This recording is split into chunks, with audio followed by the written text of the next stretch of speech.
One of them told me a wonderful thing, you should like it. He told me, I hate even this term Native Americans because it's associated with nature culture.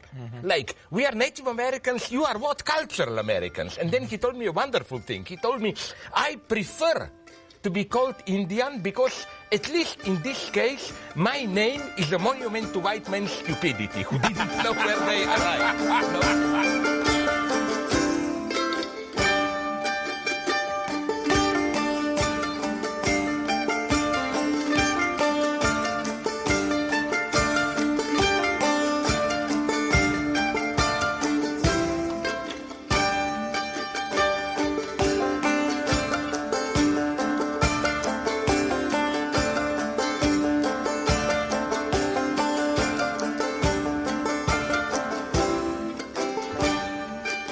Skunk Ape.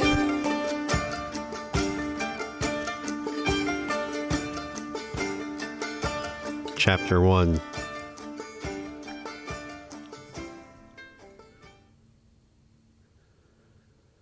They named him Dan, after his uncle, who died in the first Gulf War when an improperly secured shipping crate fell on him. At 13, he became a Boy Scout beneath the gentle but ragged prodding of his father, Ralphie. Ralphie had never been a scout himself.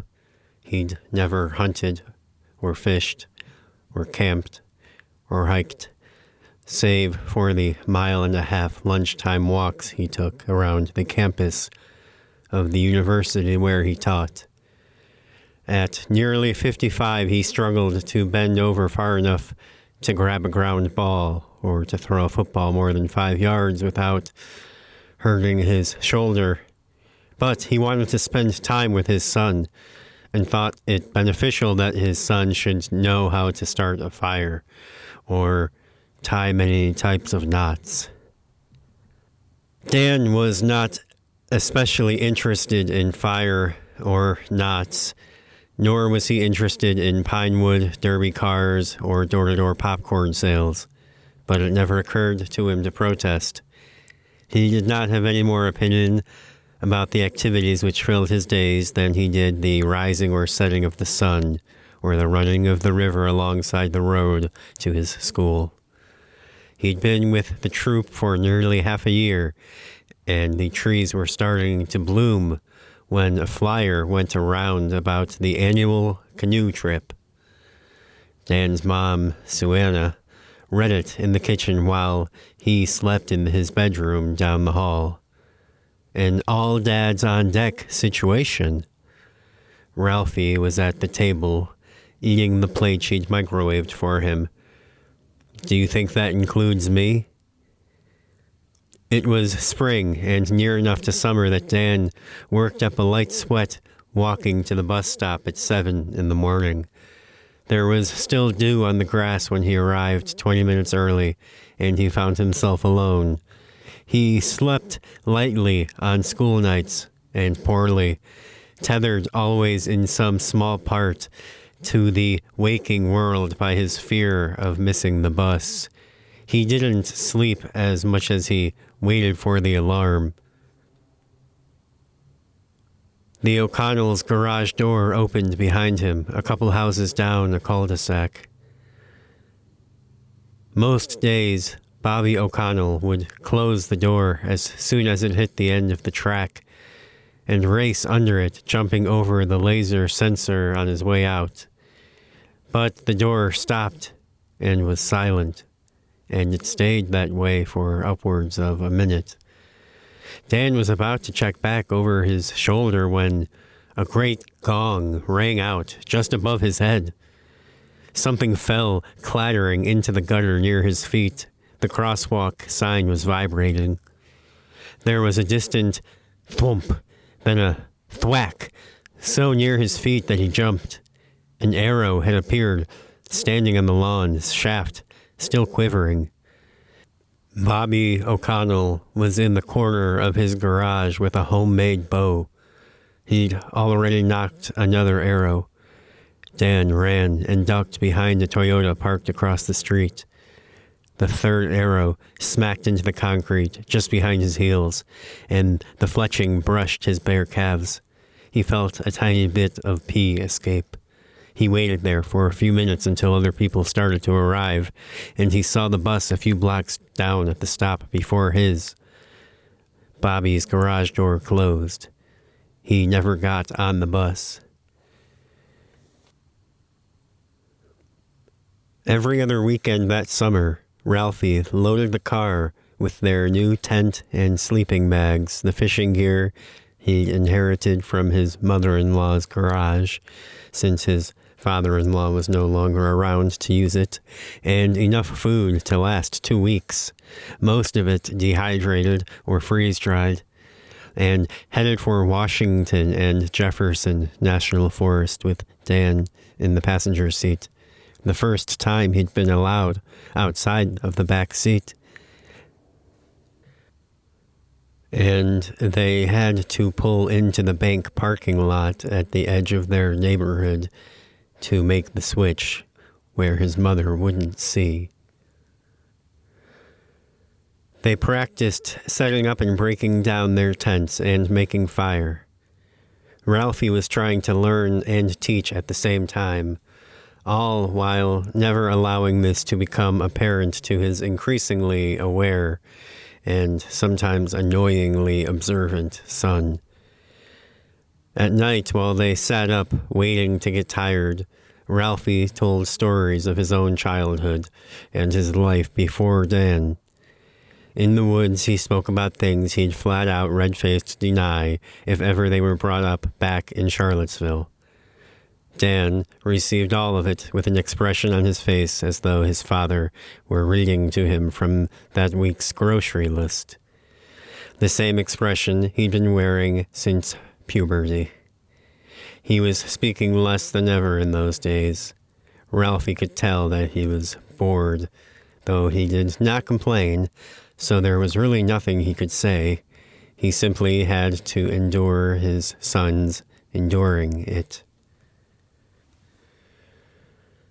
Progress was slow and frustrating, and Ralphie found it hard to believe that the boy didn't surmise for himself that his father had never made a fire before in his life with his own 2 hands, though he never said anything, just stared at him, always staring, did whatever he was told without hesitation, and then went right back to staring, either at him and what he was doing, or something Ralphie couldn't discern, off in the distance, and he wasn't sure which was the more aggravating.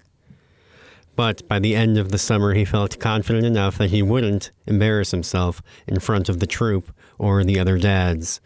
And if there was just one guy there worse than him, one air-conditioned office schmuck who couldn't tell a tent pole from a fishing pole, then all the better. When you're running away from a bear, you only need to be the second slowest. On a Saturday morning early in August, they gathered in the parking lot of the church where they held their meetings. The cicadas were already howling before the caravan departed at 8. A pair of extra-long rented passenger vans and Larry Ensley's SUV, trailed by Vaughn Jasper, Gus Jasper's dad, in his truck, towing the trailer with the canoes and most of the gear. 7 hours, some 435 miles to Pine Bald, Georgia, and the headwaters of the Okotokochee River. Having no real natural friend in the group to save him a seat, and as nobody would ever volunteer to ride alone with Vaughn for any amount of time, let alone through 3 states, Ralphie ended up sitting shotgun in the truck. Dan wanted to ride on the bench seat between them, but Ralphie insisted that he sit with the other boys. "No, look, the middle part flips up," said Dan. He was scrambling over his dad's lap, trying to flip the center console. Vaughn watched, expressionless behind his Oakleys. "Quit it," said Ralphie. Finally, he gained control of his squirming child. Mr. Jasper's expression did not change. His lips hardly moved. He spoke quietly, but it was quiet enough that Dan had no problem hearing him. You better be real careful in this world, son. Touching other people's property. Capiche? Ralphie began the conversation early in the drive, almost as soon as they were on the road, on easy enough subjects to establish that he had not been offended by Vaughn's remark to his son, or the tone he'd taken, even though he was. A little bit, anyways.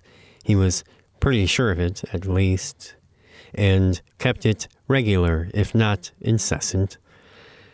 He sometimes surprised himself with his ability to string one small-talk inanity into another in a way that seemed totally convincing. Conversations always sounding like they were just about to arrive at something of consequence. And he'd leave a half-hour conversation and forget every last thing that was said a half-minute later. At one point, where the highway cut between two sheer rock faces, Ralphie sneezed and reached instinctively into the center console. "Whoa," said Vaughn, and shut it again, firmly. But Ralphie had seen enough. There was a pistol mounted and ready to rock in the center console. "Sorry," he said. That's where we keep the tissues in ours." Vaughn watched him from the corner of his eye, around the edge of his glasses. "Do I gotta give you the same speech now?" By pure reflex, he almost said no, but then concluded that there was no dignified way for him to answer that question. Vaughn was looking at him again. This time he was grinning. "It's for when the liberals cut me off in traffic," he said. "Just don't tell Gus's mother about it." Ralphie responded with something that was half laugh, half consumption cough. Vaughn knew he was in academia. The boys in the van ahead were getting rowdy. Through the window they could see them sitting up, reaching across the rows, smacking each other on the head. Half of the troop had joined together as friends, and all of their families were basically friends outside of the Scouts. The other half had straggled in bit by bit and basically interacted with each other like you would with someone 2 tables over from you at a cafe. Out of the corner of his eye, Ralphie could see Vaughn kind of chewing his bottom lip. At one point, the van swerved a little into the opposite lane, and Vaughn said, "Sit down," without moving his mouth, with his jaw jutted all the way out and his teeth clenched. The engine revved, and the truck nosed up closer to the van's rear bumper and Utah license plate. Ralphie reflexively started pawing at the door handle, the center console, anything firm, his foot flexing helplessly over a brake pedal that wasn't there. "Ever been?" he said. "Every year," said Vaughn. "No, I mean Utah." "Oh, no." Now the boys were crawling over the seat backs. There was a low, upsetting sound which could have come from the truck's engine or its driver. Ralphie couldn't tell. Vaughn was dialing his phone. Ralphie hadn't even seen him take it out. He wore it in a holster on his belt. Little bits of white spittle foam at the corners of his mouth, his face an unnatural red. "Ryan," he said. Ryan was Trish and Larry's teenage son, Brett Ensley's older brother, an Eagle Scout. "If you don't get those boys under control right this minute, then I will. You understand? And neither you nor them are going to like it very much if I have to get involved." Ralphie couldn't hear what Ryan said back. Vaughn hung up and wiped his mouth with his sleeve. The brake lights flashed on the van and it began to slow down, and Vaughn had to hit his brakes quite hard to keep pace. Ralphie could see the veins on his neck. He rubbed anxiously at his chin and breathed loudly through his nose. The van slowed to around 40 miles an hour and kept that speed. Vaughn tapped the wheel, scratched his nose, changed his posture every 4 or 5 seconds, checked his watch. What the hell is he doing? What is he doing? Where's Larry? Ralphie tried to see around the nearest van. Probably already there. Larry had been a general contractor, and then when Ryan was 3 years old, started his own construction company. He made his first $1 million when Ryan was 10, and when Ryan was 13, he was sued for fraud. Vaughn called Ryan again. What in God's name is going on? There was a half second of genuine concern within Ralphie that Vaughn would crush the phone in his hand. The van drew back up to speed, and Vaughn hung with him like both bumpers were magnetized, the engines like instruments getting in tune. He still had the phone to his ear, but he wasn't speaking.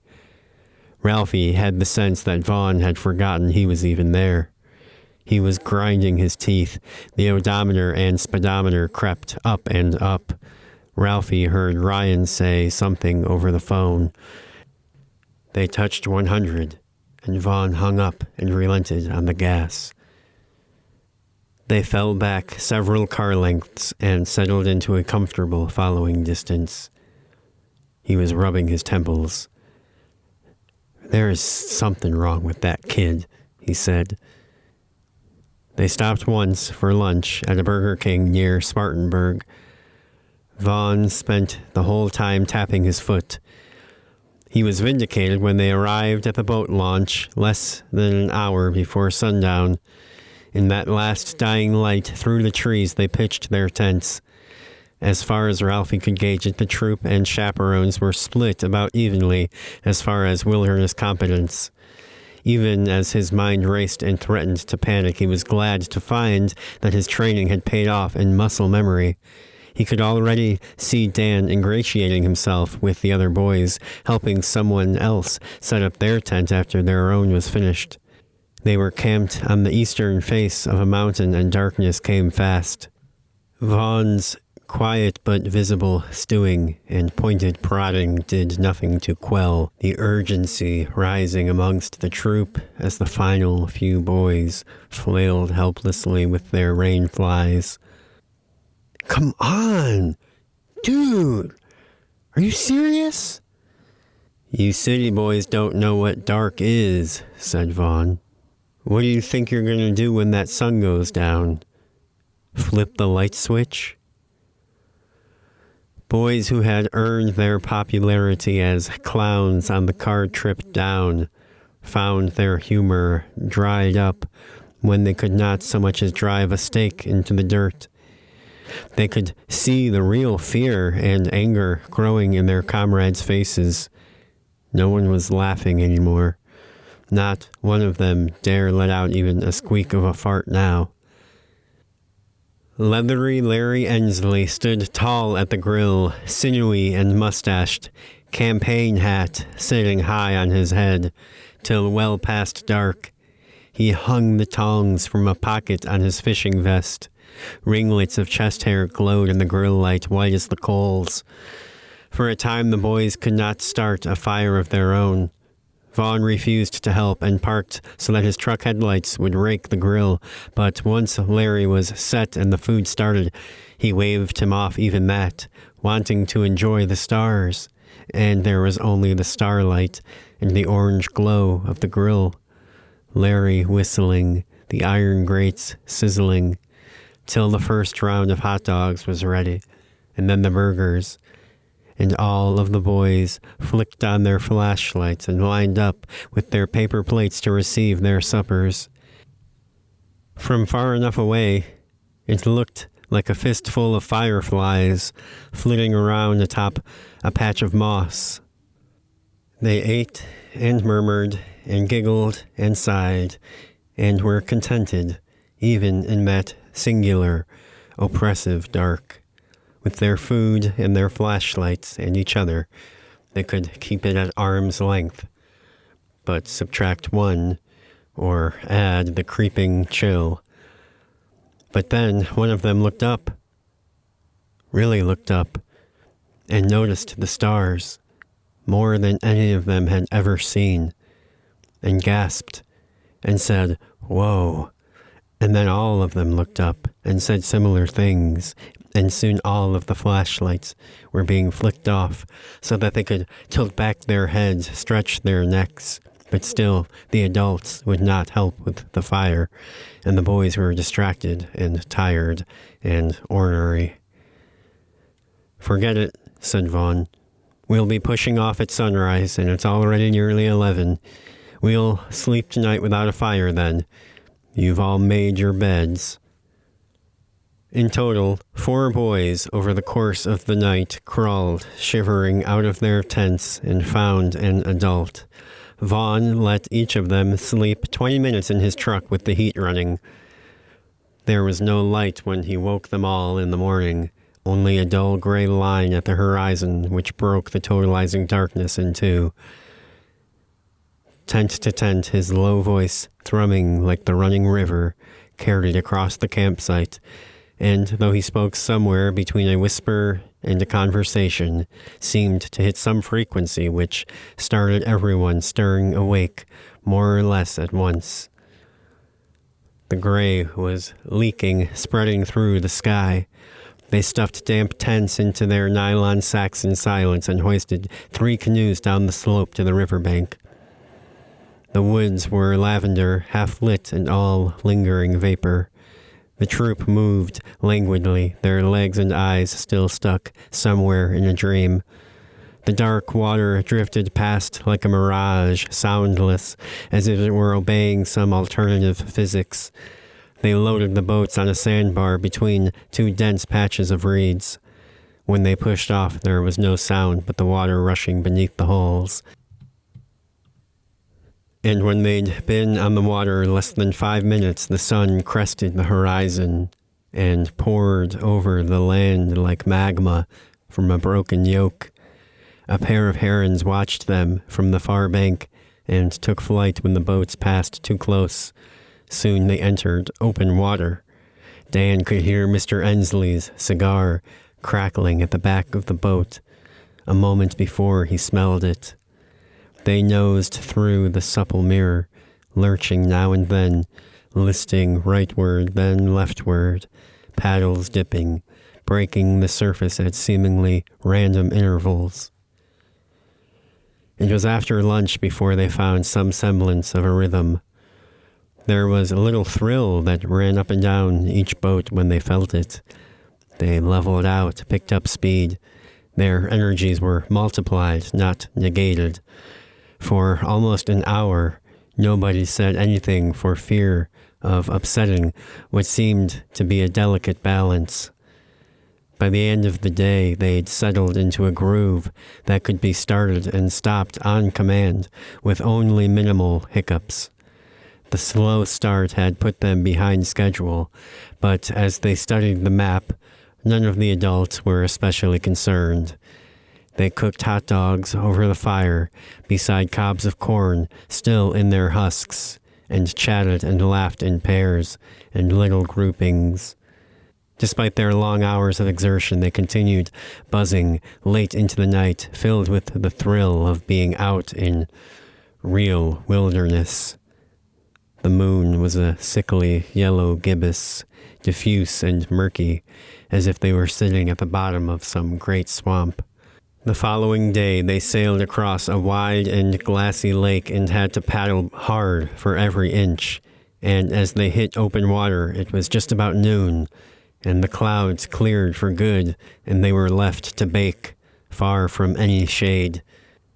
Boys began to fan themselves between strokes, and they soon fell out of rhythm. It was too hot, even for the crickets and the bullfrogs. The other side of the lake was lost somewhere in the heat shimmer. Neither bank was visible, only ever denser layers of river grass. A narrow shadow passed over their heads, and the boys looked up to see a hawk with yellow-tipped wings soar across the disk of the sun. He called once, then circled, disappeared over the trees for several seconds, and reappeared just behind them, gliding on the current. One of the boys asked how long it would be till they were through this section. Larry brought his binoculars to his eyes and adjusted the focus. He looked for some half a minute, and then lowered the glass and scratched his neck and spit black over the bow. Mason P. leaned forward over Dan's shoulder. The Seminoles used to feed people so much milk they'd shit their brains out. Then they'd tie them down in a boat like this and cover them in honey and send them out into a lake. The flies would come for the shit and stay for the honey. It could take days for the flies to eat their way to anything vital, so they say it took some people more than 2 weeks to die. The hawk still tailed them. One of the boys near the front of the first canoe screamed. Both boats rollicked as the boys clamored to see whatever he had seen. Vaughn shouted, tried to steady his craft. Nobody was listening, but soon an eerie quiet fell over the group anyways. They were sailing over the top of a clock tower, no more than 5 or 10 feet from the tip of the spire. Farther down, half visible in the gloom and mire, they began to spot and point out roofs and what must have been the skeletal limbs of drowned trees. For minutes, Larry did not remove the binoculars from his face. Soon everyone else saw what he was looking at. They watched as it materialized on the horizon, like a narrow crane standing silent and still on the surface of the water. Roughly half of the boys had begun their puberty, and the thing stood at about the median height of those who had. It was a cross, the pinnacle of a church steeple. They passed near enough to see the fly carcasses dotting the shrouded web which encased it. A while later, the passage narrowed enough that there were again beaches visible, both port and starboard, and they passed a pair of blond boys fishing from a sandbar, perhaps 2 or 3 years younger than the troop, both shirtless and squinting from the glare, a bottle of squirt wedged in the sand between them. The parties eyed each other, and the older of the 2 fishermen spat. Nobody waved, not even the adults. When the boats were nearly out of view, the boys both turned and took off running inland. Vaughn ran his fingers along his eyebrows to clear the sweat and squeezed his eyes shut to give them a break from the sun. When he looked up at Ralphie, he seemed to be smiling. "Fucking Florida," he said, and he made himself laugh. Later on, they stopped for lunch on a soggy driftwood beach, and the boys ate, crouching, huddled against the brush line in the only available shade. Dan and Ralphie ate together. "Mr. Ensley has a gun," said Dan. "What?" "That's what everyone says." "At his house?" "Here." As they were reloading the canoes, Ralphie found an excuse to be near Kenneth Hoffler, the last of the chaperones to volunteer, and the dad he most felt he had placed below himself in the pecking order with his months of outdoorsman training and his tent staking drills. "Did you know Larry has a gun?" Kenneth only glanced at him and then put his head back down to focus on the cooler he was packing. Ralphie waited and could only just stare at the top of Kenneth's head, as he did not really have anything over there to be doing. "Kenneth?" "No." He did not look up. "What?" "No." "No what?" "No, I did not know that Larry brought a gun. Dan told me." Kenneth picked up some trash one of the boys had left. Ken, did you hear me? He stood up, violently shrugging. What? What do you want me to say? Dan told me. Some of the boys must have seen it. Okay, and? He was shaking the cooler as he spoke. Well, that's against the rules, isn't it? It has to be against the rules. He looked around sarcastically, positively menacing whatever glassware was in the cooler. You want to tell the principal? Call the police? I mean, someone should do something. That doesn't bother you? Kenneth looked like he had to stop himself from throwing the cooler into the dirt. So what if it does? Lots of stuff bothers me out here. You bother me. These fucking mosquitoes bother me. What are you going to do about it? He wedged the cooler into place on the floor of the lead canoe. Ralphie had to think about that. It's not just some busybody complaint. The rules exist for a reason. The boats were nearly loaded. Vaughn was calling all of the stragglers aboard. Dad. Dan was tapping at his side. We're the adults out here. The police is us. If 3 of the 4 of us, Ken let out a loud, ha, and had to restrain himself from doing it right in Ralphie's face. Which 3? You think Vaughn's gonna care? Great, good luck. Well, he damn well better care. It's his troop. If anything happens, it's his ass. Ken put one hand on Ralphie's shoulder and looked him in the eye and said, good luck. Then he went and corralled his kid onto the canoe. Dad, Dan still at his side. What? I have to go to the bathroom. Okay, go quick behind those trees. No, number 2. His dad sighed. Do you have the shovel? Yes. Toilet paper?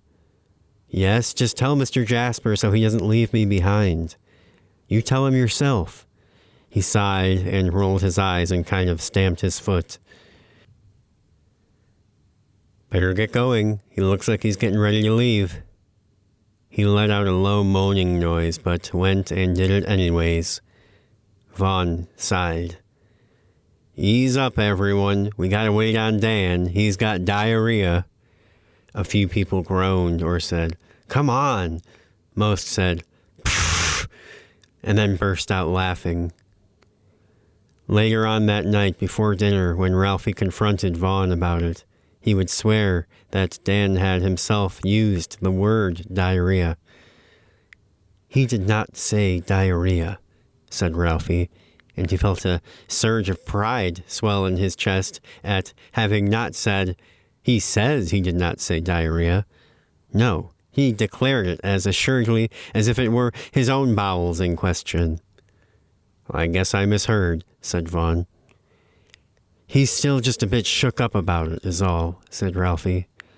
Vaughn took a slice of cheese with his hunting knife, a coin of summer sausage. Well, he said, waving the knife around as he spoke, his mouth full of cracker-flecked slurry.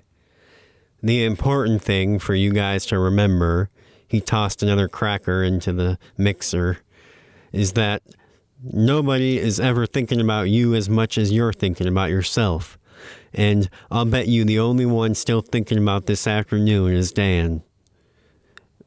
Be that as it may, said Ralphie, I think it would mean something to him if you apologized. You remember what it was like at that age.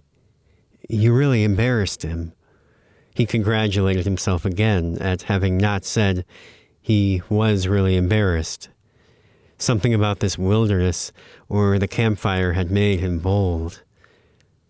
Vaughn said, and finished chewing his food, then licked the knife and flicked something into the fire. I ain't apologizing to no child, Ralphie. Ralphie had not expected this kind of resistance. If he had, he'd never have instigated. The suddenness of it meant that he was reacting rather than thinking. You're apologizing to me. The scoutmaster spat and then looked him dead in the eye, but Ralphie did not break. So Vaughn stood up, wiped the knife on his pant leg, sheathed it, and crossed the campground over to where Dan was playing stick and pine cone baseball with some of the other boys. "Hey, Dan, come here," he said, and beckoned him over with his finger, interrupting the boys' at-bat and drawing the attention of everyone in the camp. Not addressing everyone, but certainly loud enough for everyone to hear, he said, "I'm sorry I misheard you earlier about your diarrhea.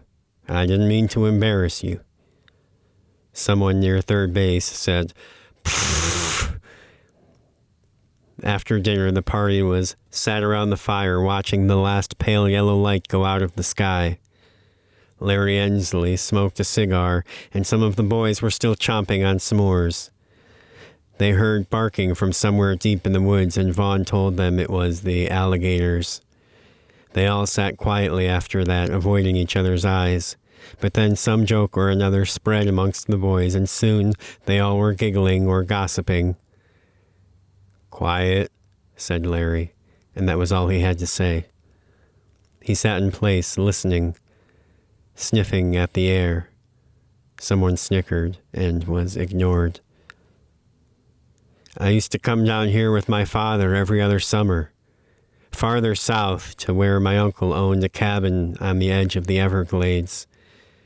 But it's a lot like this, only more so. I haven't been back in a long time. A long, long time. You boys think it's a game being out here. You do. Like dicking around in your backyards at home. Because you've been sheltered from the truth of the world.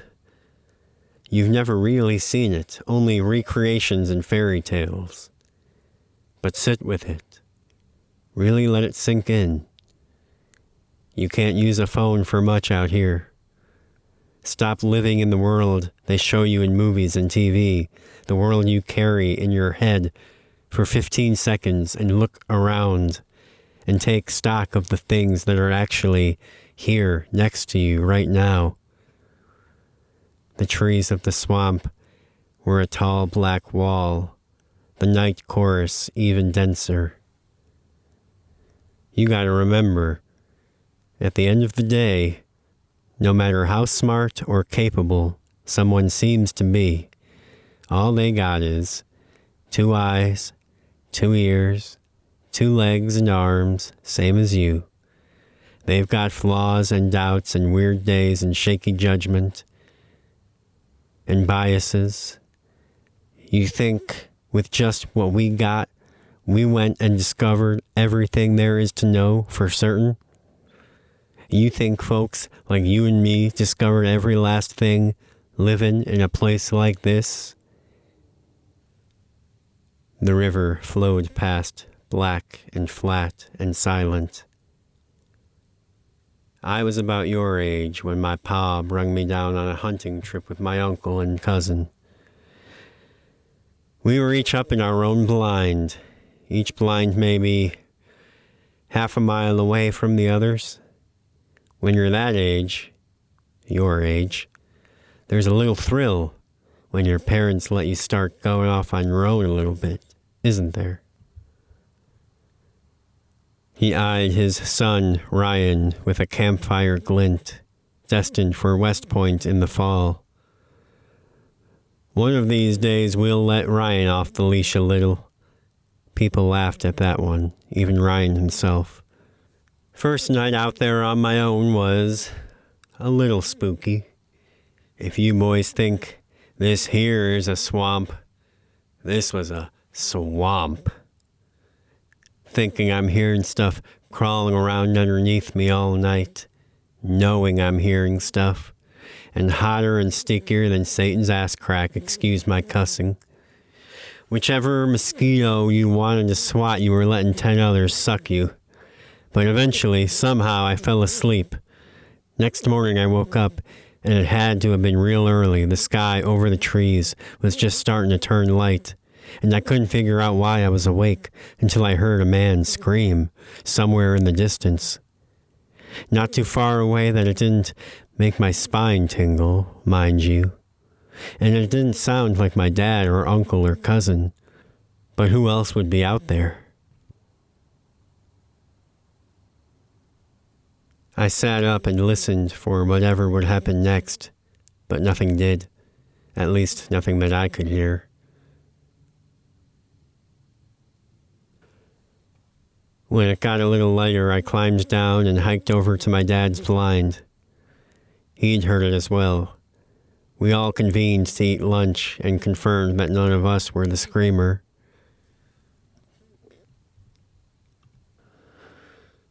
My uncle's property was big, but it wasn't that big. Could have been a trespasser or someone who was lost. My uncle was a funny kind of guy, though. You gotta be to live down there.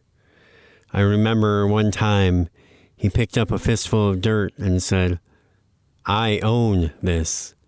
Can you believe that? All this. And he spread his arms wide like this, and all this, the air, it's all mine. We really think that. Every blade of grass, as far as you can see going that way till you hit a line, and then not one blade more. How many do you think that is? 1 billion? And I said, I don't know. And he said, those trees are mine. And these beetles crawling around in the mud are mine. We really believe that. We've really convinced ourselves. Suffice to say, he didn't mind the odd traveler drifting through his property, if that's what it was. Larry's grandpa, a bit of a lush, died when his father and uncle were still young, when he drove home from the bar to the wrong house and tried to enter. The neighbor, a street over, was an old vet, hard of hearing, who still had his service sidearm and thought he was being robbed. We all went back to our own blinds for the afternoon and settled in. I heard one shot come from the direction my uncle and cousin had gone in, but saw nothing myself. Hunting will teach you patience, I'll tell you that much. Not a lot of kids your age got that these days. And you gotta wanna have things that other people don't got. You understand? Someday you'll be glad you do. I woke up early again the next morning and almost started puking. To this day, I think, that's gotta be the worst thing I've ever smelled. I actually started feeling around the blind to make sure something hadn't managed to get in there in the night and die. It smelled like rotten eggs and shit. When I looked outside, the light was gray. Over a long few minutes, I became convinced that there was someone down on the ground, probably looking up right at me. As it got lighter and the outlines of more things became visible, I started to see the depth of things again and realized that whoever this was must have stood about 7 or 8 feet tall. But minutes passed and still whoever they were hadn't moved. As far as I could tell, not even to breathe. Meanwhile, every breath I took risked losing my previous night's supper. The smell was so strong, it felt like it was going to stain my inside's upholstery, like smoking cigarettes in a car. I thought it'd never come out. It took a lot of focus just to keep from gagging. I realized eventually that whoever was watching me seemed to be covered in hair, from head to toe. So much hair that I started to question if they were human. I'd never heard of anything else standing upright like that besides us, but I'd never seen any human this big or hairy. I was sure that inside of a few minutes it would be light enough that I'd really be able to see him, or it, whatever it was, and that he'd be able to see me, when Bang! Rifle shot from real close by. And this thing, bolts off into the tall grass, gone in a flash. And soon my uncle comes shuffling out, his gun barrel still smoking. "You know what that was?" he says. I told him I didn't have the faintest idea. "That right there," he says, "was a skunk ape. Sure as I'm standing in front of you right now. Strong enough to rip the arms off a full-grown man, crazy enough to do it for sport." Larry was silent then, and nobody knew whether they were to laugh or recoil in terror. Then Mason P. spoke. "You smelled a big pile of poop in the woods? Are you sure it wasn't just Dan?" Everyone laughed, and laughed, and laughed some more, and even when it seemed like they might be done laughing, they started back up and laughed a minute longer. "Hey, Skunk Ape, pass the marshmallows," they said. "Hey, Skunk Ape, why do you smell like poop?" said one of the youngest among them, less cleverly, but still barely able to spit it out from laughter nonetheless.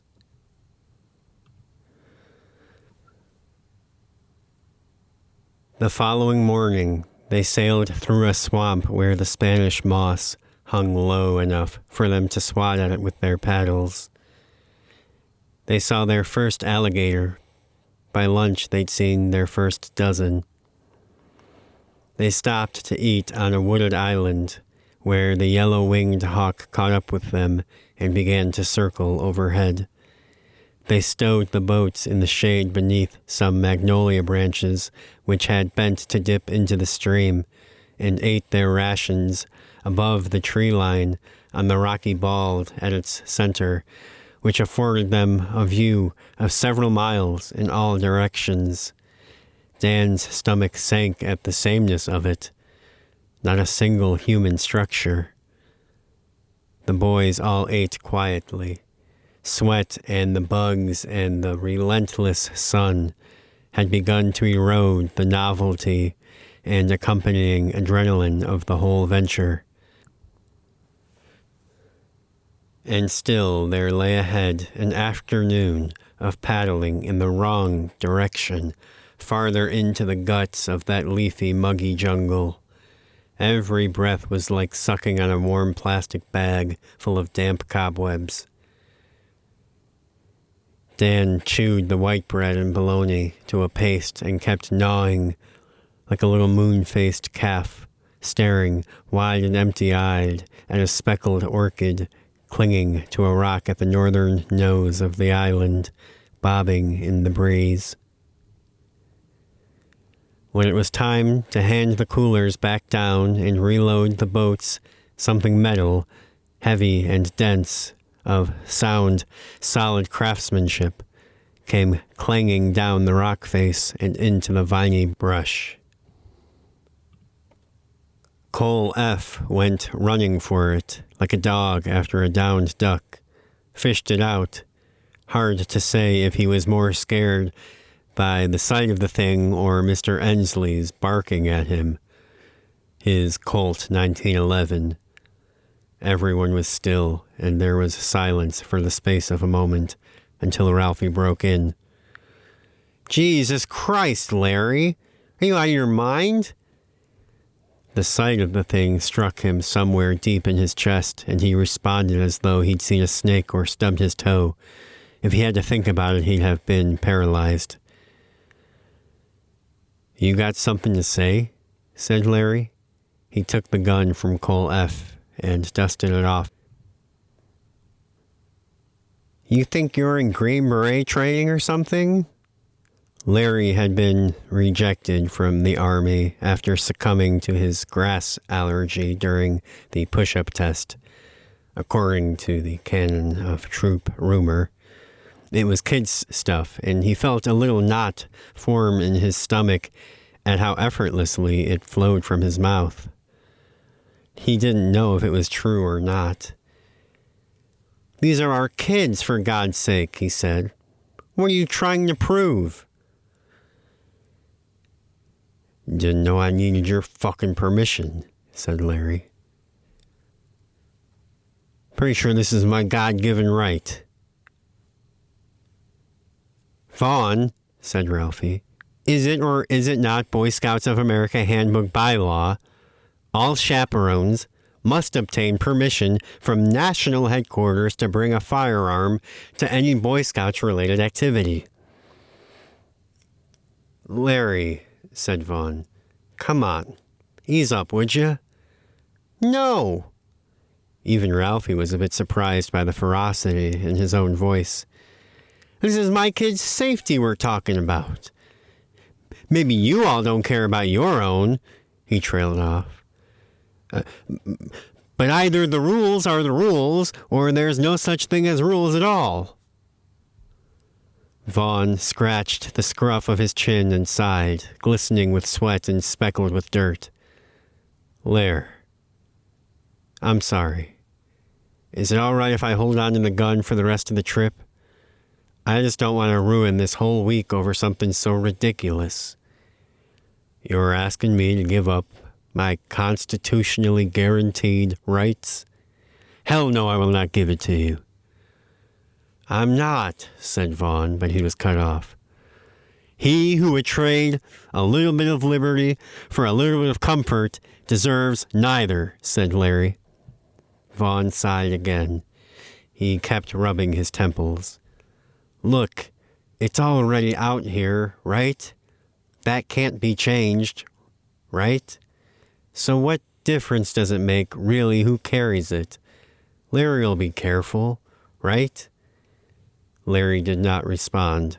Ralphie seemingly could not. We aren't going to be out of cell phone service forever, he eventually said. That's all I'll say on that. That night they camped on a muddy spit beneath a live oak, and the fire licked high enough to blacken the bottoms of its branches. A tentative buzz had returned amongst the group. In the morning they would turn their noses towards video games and air conditioning. But in the midst of it all, Larry Ensley spoke not a word, only chewed solemnly on his biscuit and baked beans and stared into the fire. Ralphie too ate his dinner in silence, casting his glances at Larry every time he felt it safely inconspicuous to do so. Larry dabbed his lips, balled his napkin, and tossed it into the fire. I believe I'll retire early this evening, he said. Good night. He climbed into his tent and zipped it, and it seemed that even the insects quieted to listen. After a moment, he turned his lantern out, and then his whole tent went as still as a tomb. On the far shore, a bullfrog was croaking. It took several minutes, but eventually the conversations restarted around the fire. But it was late, and to a boy, their heads were tilting toward their own tents, and the balled bundles of sweaty discarded clothes which served as pillows. Ralphie felt his resentment renewed that Larry would go and ruin what should have been the apex of the trip, their deepest thrust into the heart of the river, the farthest this journey would take them from their normal lives. It would all be downhill and thoughts of home from here. They should have been celebrating and enjoying one another's company while they had it. And Larry had to go making it about him and his pouting. If there was one thing he couldn't abide, it was adults acting more like children than the children. And just when Ralphie felt everyone was starting to come together as a group and maybe work towards something meaningful, he was acutely aware of the social divide in the troop, and even if they didn't all have to become close family friends, even if he didn't foresee himself taking Suanna to barbecues over at Larry Ensley's, he thought there was something to be said for the kids, out here, away from their families, most of them, communicating on their own terms, spreading their own wings a bit, even if just for the duration of this trip, and bridging the gaps between them to find some new and deepened camaraderie and understanding. To make all these bug bites in his aching shoulders in service of something. Instead, it seemed, they would muddle home, avoiding eye contact, counting the quarter miles, barely remembering to mumble their goodbyes as they disembarked the vans and filtered off to all of their own vehicles and carpools, and be glad for the 3 weeks apart that would pass before their next meeting to begin the fall session. Ralphie imagined all of this, and in his mind he was already back in the canoe, his back aching, swatting at flies and counting off the landmarks he remembered. He was possibly somewhere in the passenger seat of Vaughn's truck, with the music just a little too loud, and the air conditioning far too cold, and having been far too cold for several hours. His clothes still smelled like the river. He was at home waiting for the garage door to open, stretching his limbs, putting all of Dan's laundry in the washer. He was laying on his own bed. And then, just after 11 o'clock, just as the fire had begun to go down, as boys were beginning to splinter off to urinate or brush their teeth, Cole F. shushed Mason P. "Did you hear that?" he said. He was looking across the river. It came again. The chuffing of a hog. Everyone heard it then. Kenneth shushed the boys. There was a rustling, followed shortly by panicked squealing. One of the boys said, "Ooh, disgusting." And then everyone else took in a breath and smelt it too. The hog grew hoarse. Something grunted and a patch of foliage shook violently, and suddenly all of the boys felt very cold. Within moments, whatever was happening was over, and the hog was silent. The boys were covering their mouths and noses with their shirts. Some were gagging.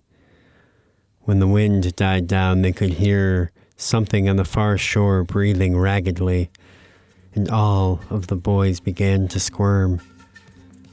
Their instincts told them to retreat to their tents, and some did, but some realized quite suddenly just how much delusion went into making those sheets of stretched nylon pass for a substantial barrier against nature's will. They were frozen and could only sway in place, and one, it must be said, though not named, wet his shorts when something emerged onto the far beach and sniffed the air and then shuffled into the river. Dan could see the moonlight, faint and amber, shimmering on the water's surface, unforming and reforming around the figure as it moved steadily closer. "Ralphie," said Kenneth. "Vaughn?" Vaughn spoke under his breath. "What the fuck is that?" At the center of the river, its shaggy head remained comfortably above the water. Ralphie's hands were shaking. The smell had dissipated. "Hello?" said Kenneth. "Jesus, what in the fuck?" said Vaughn. He started fumbling with the zippers on his pack. "My knife, where the fuck? The thing was nearly to the shore. Its shoulders and torso were visible above the black water. The crack of a gunshot split the night in two. All of the boys and most of the chaperones screamed. The thing stumbled, floundered, splashing a moment, and then retreated at twice the speed it had come, and half as sturdily against the onslaught of the current. It fell, huffing and grumbling, back into the foliage. When the boys turned, a wisp of smoke was still curling from the barrel of Ensley's pistol. He paid them no mind, watching the tree line long after the shape of the thing had disappeared. Then, apparently satisfied, he walked, bare feet and briefs, over to where Ralphie had accidentally tipped over the log he'd been sitting on and was still seated in the churned mud and dead leaves. He tried to hand him the gun, but he would not take it. When this became clear, Larry waited several more seconds, then holstered the weapon. "Good night," he said to no one in particular, and then disappeared once more into his tent. In the morning, before they departed, Kenneth, using an oar, attempted to measure the depth of the river. He did not even get close to its center before the current threatened to overwhelm him. Where he measured, the river was 7.5 feet deep.